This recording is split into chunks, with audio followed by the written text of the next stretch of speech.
Hi, welcome to Pauline Interviews.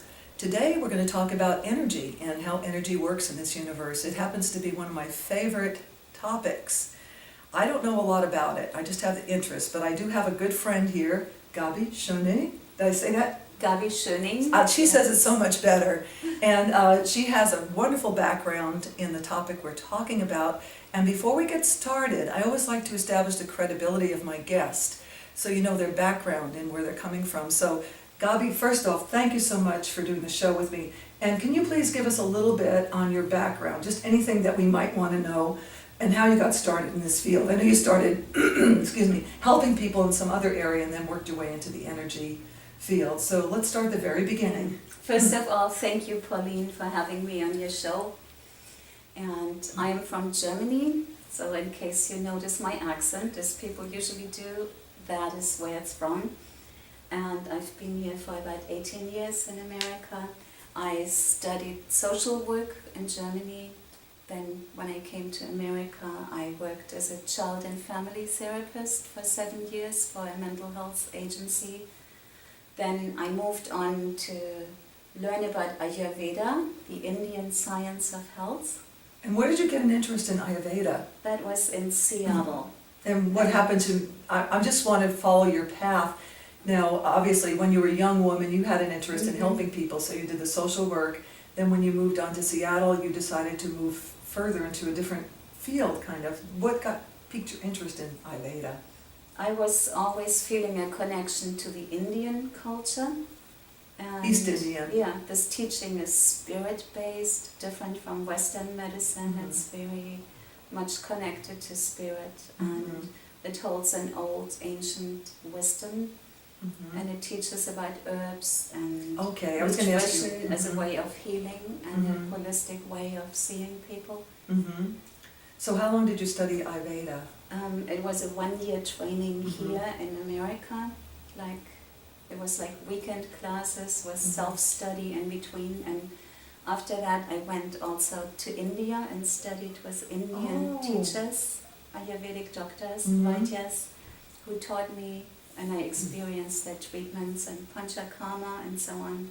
Now, is Ayurveda doctors, are they kind of like our medical doctors, or are they more like the naturopathic doctors? They're more like naturopathic doctors. So they don't use drugs, they use They don't use pharmaceutical drugs, Right. they use herbs, herbal preparations, oil treatments, nutrition. Is that the main doctor in India? Most doctors are Ayurvedic, or is it's just Western a branch? medicine is also Okay, in India that's now, right.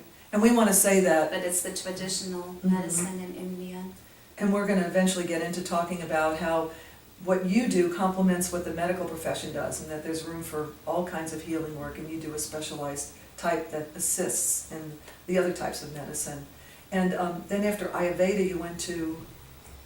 Then I studied matrix energetics because I became interested in the energetic aspect. Like I saw how Ayurveda doctors take your pulse, and they take it differently than Western doctors. There are many different levels and many different things you can feel in a pulse. So when we do it, when medical doctors... There's 7 levels of really? the pulse. We just have the one. You can look at every different organ. Every organ has a different pulse. It's a very complex science. Would you like to explain it a little bit, or is it...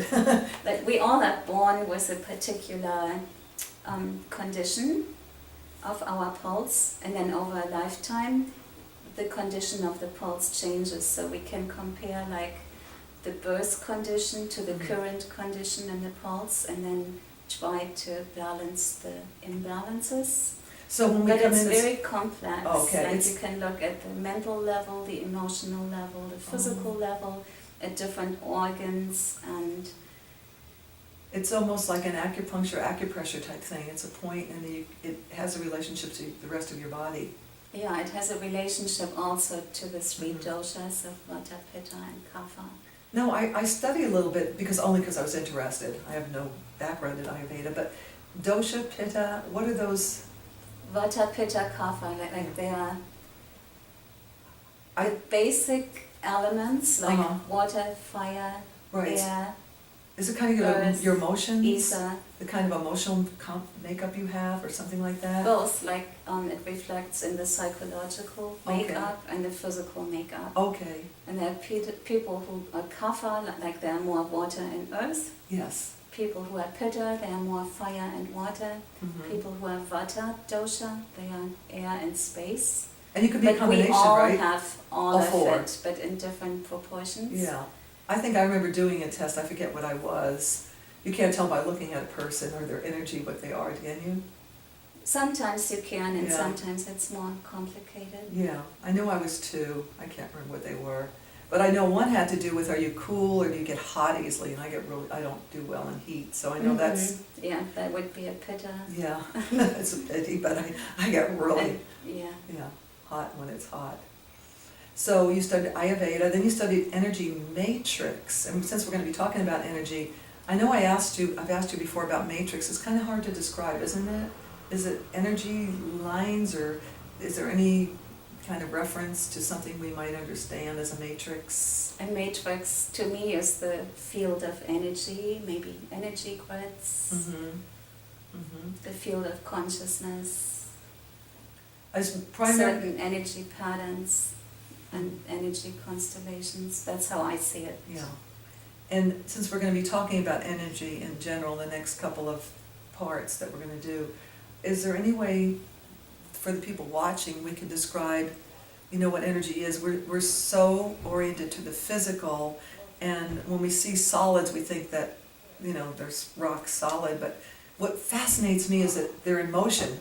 Our level of perception doesn't capture it, but they're actually in motion. So since the work you do works because everything is energy, we take it down to that level of energy. And we don't want to get to quantum physics, although that's very fascinating, but you and I were talking about how you can explain it, the basic smallest part.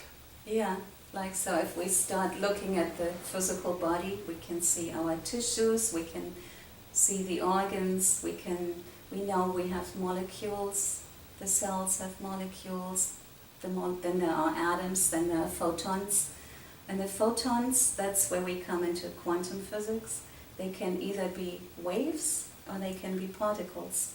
They can be either fluid or they can be solid. And in an experiment, a scientific experiment, was found out that it only depends on observation, it depends on consciousness and intention, whether these photons are waveforms or whether they are particles. And so there's a way for you, when you do your healing work, you take them from the particles to the waveform, because you were telling me it's more fluid and that's how you can work. Yeah, that is one way of working. And people very much experience a different state. Mm-hmm. And it's the state of one state of consciousness is here, the other one is just right next to it, and it's always there. And we often go from one to the other without even noticing. Can you give an example? Yeah, like when I help people go into that state, often what happens, they start blinking, they close their eyes, and they just go to what I would call a deeper state. Does and it have it's a anything to do with state that brainwaves? has bliss. Ah, It's a very, very blissful state. It's almost like a vacation. People are very happy when they feel the flow. Everybody speaks about that. They want to be in the flow. in the flow. And when things flow, life is good because life wants to flow, and there's a river and there's a life. So sometimes we hold constrictions in our energy field that keep us from the flow of life. And we can open that again with energy work. And then when people, And then everything in us goes, just thank you, that's just what I needed. when people talk of law of attraction, it has to do with energy and vibration, where you want to you're matched to the vibration you're trying to attract to you. So if you want to attract happiness, you have to raise your vibration to attract happiness. But that's probably another whole story. Yeah. Yeah. So so then you studied matrix energy. Are you studying anything now? Do you keep up your your studies, and are you kind of I learn a lot by doing my work, and Mhm. when I work with clients, I always get new information or new Mhm. things show up. Mhm.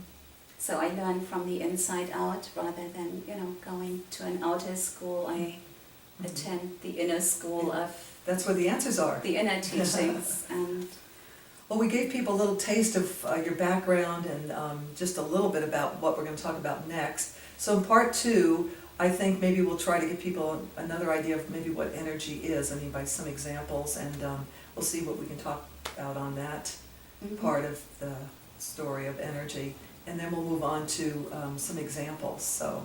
great. Unless there's anything else you want to say. No, this is perfect. Yeah, perfect, okay, then I guess we've done enough for part 1. Thank you for watching Pauline Interviews. In part 2, we're going to discuss a little bit more about what is energy, and then we're going to learn how Gabi actually helps people. She doesn't just help people, she does other things too, but you have to watch. Thank you for watching.